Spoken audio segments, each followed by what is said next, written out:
একটা ছোট্ট ভুলের কারণে শুধু একটা মেকানিককে নিয়ে গিয়ে গাড়িটাকে চেক করিয়ে কিনতো, তাহলে এই প্রবলেমগুলো হতো না। দেখুন কত কি চেঞ্জ করতে হচ্ছে। আজকে আমি আপনাদেরকে বলবো, পোলো গাড়িটা কাস্টমার সেকেন্ড হ্যান্ড কিনেছে, তারপর আমাকে ফোন করলো, দাদা আমি সেকেন্ড হ্যান্ড গাড়িটাকে কিনেছি, আমার গাড়িটার কী কী কাজ আছে একটু দেখে নিন। তো কতগুলো কাজ বেরোচ্ছে আপনাদেরকে আমি বলছি, গাড়ি কেনার আগে একটা মেকানিক নিয়ে গিয়ে চেক করিয়ে গাড়িটাকে কিনুন। আজকের দেখুন এই গাড়ির কী কী কাজ বেরিয়েছে শুধু দেখুন। এই আপনি স্ট্যান্ডার্ড সার্ভিস তো হচ্ছেই, এসি ফিল্টারটা দেখুন একদম পুরোপুরি খারাপ, আমার কাছে চেকিংয়ের জন্য এসছে।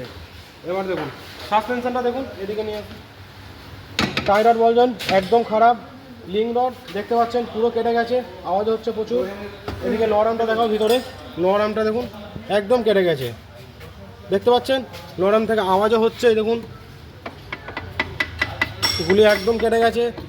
আর পেছনের কী কী আছে দেখে নিন। পেছনে হচ্ছে আপনার শকারটা একদম পুরোপুরি গেছে, শকার কিট কেটে বাইরে, শকার দেখুন পুরো লিক, শকার মাউন্টিংও চেঞ্জ করতে হবে আপনার। এদিকে ব্রেক শুটাকেও চেঞ্জ করতে হবে, দেখুন দাগ দাগ দাগ দাগ হয়ে যাচ্ছে।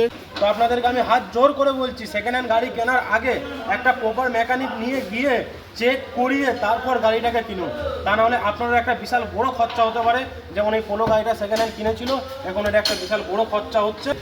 আর আমার ভিডিও যদি আপনাদের ভালো লেগে থাকে তাহলে একটা লাইক এবং একটা শেয়ার করে দিন, ঠিক আছে? আর ফলোটা করে দিন অবশ্যই, কারণ আমি প্রত্যেক দিন গাড়ি রিলেটেড ভিডিও এই চ্যানেলটাতে আপলোড দিতেই থাকবো।